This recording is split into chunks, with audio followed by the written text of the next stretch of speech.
has issued a local area emergency for the following counties/areas. El Paso, TX, at 11:56 am on August 3rd, 2019, effective until 12:56 p.m. Message from iPoscal. Active shooter in Cielo Vista area. All El Paso City/County residents are asked to shelter in place. Stay away from the area and remain indoors. More information will be provided as it becomes available.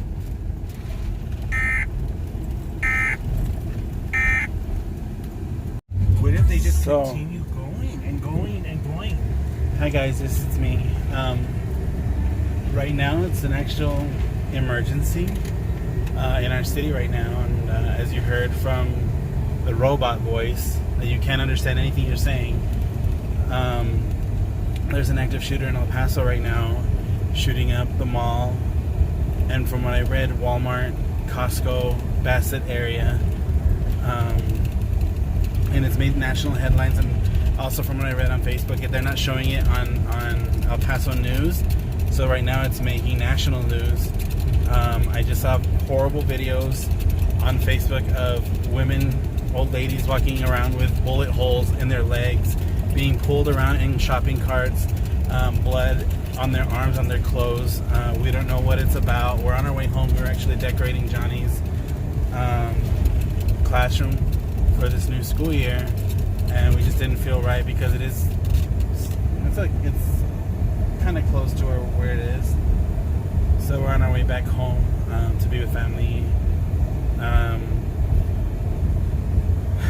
It's insane. It's insane. Yeah, I'm really looking forward to going back to work. Yeah, and Johnny's first year teaching, and he's already scared of going back to work. You know, you never think it can happen here. You never think it can happen in your home city, and it's happening now, and it is fucking scary. Please stay safe, everyone. I guess we'll let you know what happens when it happens.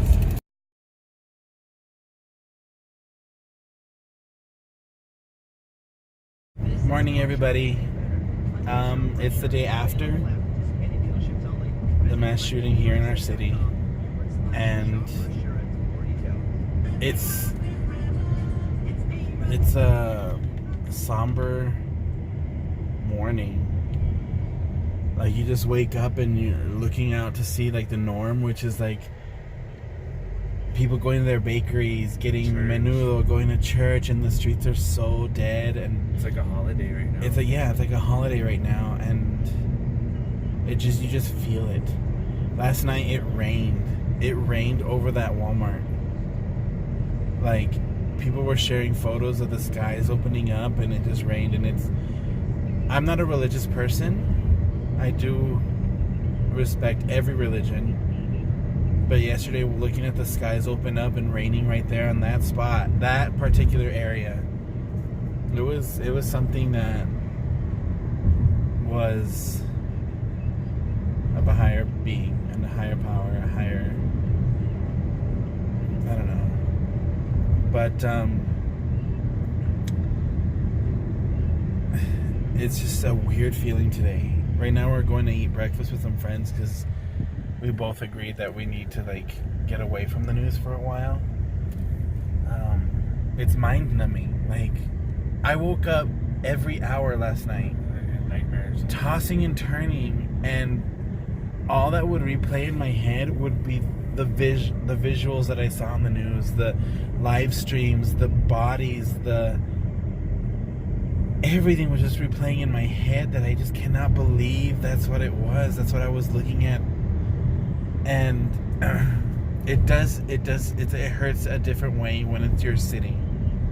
Watching other mass shootings around our country, it hurts. It hurts to see those images, but it hurts different when you know it's your community, your things like this just don't happen here. There was a second shooting last night. Yeah, and then we wake up to the news of a second shooting in Dayton, Ohio.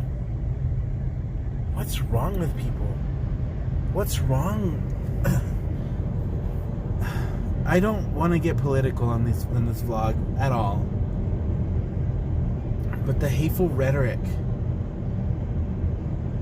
against people mixing, and Hispanic culture and African American culture and African Americans and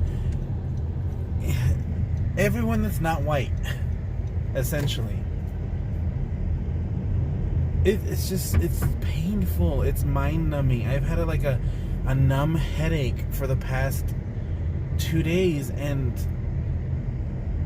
I'm probably not even making any sense, and there's really no sense to be made. Johnny's terrified to go back to work. He's a teacher. He is terrified to go back to work. He's just... He was even saying, you don't want to go shopping, you don't want to do anything anymore. And it's true, you're scared. He was walking the dog, he heard some popping noises, and he ran back in the house. It's a spread of paranoia. It's awful. And my office is literally across the street from where this happened. So I'm not entirely sure as to how or what things are going to be. How are things going to be tomorrow? But I have to see that place. I have to be reminded that 20 people lost their lives there. 26 people are in the hospital right now.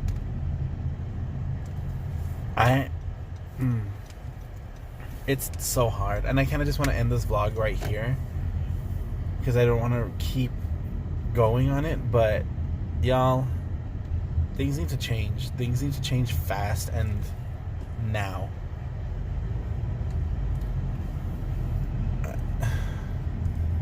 Not knowing who's involved, not knowing what motives are, it's just an ugly, ugly world.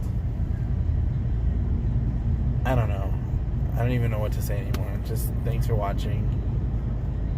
We'll continue with our happy vlogs after this one. Life does go on. Our community is amazing. Our community pulled together so fast.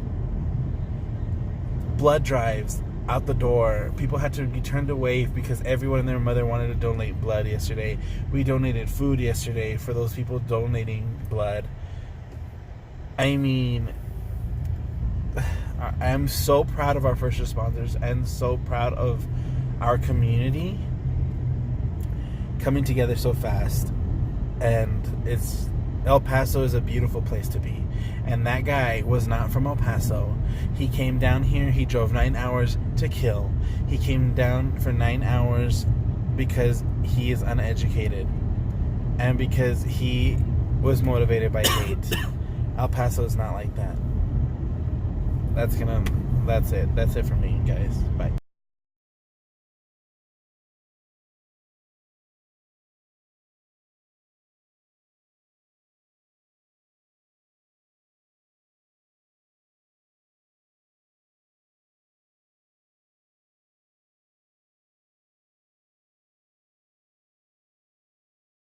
Lois Oglesby was a 27-year-old nursing student. She had just returned from maternity leave after giving birth to her second baby last month. Grad student Nicholas Coomer was 25. He was studying for his master's degree in cancer care. The night of the shooting, he was out with colleagues celebrating the end of his internship program.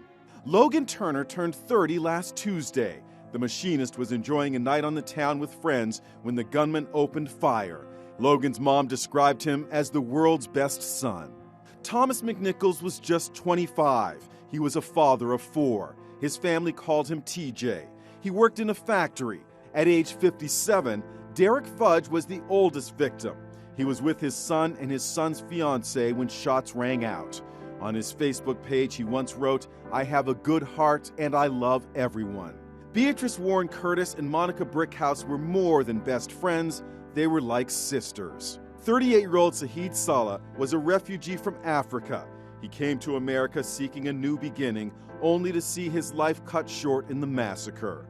We come now to the youngest victim, Megan Betts, the shooter's 22-year-old kid sister. Here they are in happier times. Did he deliberately target her? Or, like the other victims, was she in the wrong place at the wrong time? And now those who died in El Paso, a group which includes parents and children excited to be shopping for supplies for the new school year. At age 15, Javier Rodriguez was one of the youngest victims. He loved playing soccer and was about to enter his sophomore year in high school. Jordan Anchondo was a mom of 3. She was shopping for back-to-school supplies with her husband, Andre, when the barrage of bullets erupted. Jordan made the ultimate sacrifice, shielding her 2-month-old baby from the barrage. He's alive from the heroics of both his mother and his father that paid the ultimate sacrifice. Now their 3 children are left orphans. David Johnson's last thoughts were to come to the rescue of his wife and 9-year-old granddaughter. He shouted at them to run for their lives, then he was cut down. Army veteran Arturo Benavides was a bus driver with El Paso's public transit system. He was killed at the Walmart self-checkout line. His wife of 30 years was sitting on a bench near the bathroom and lived.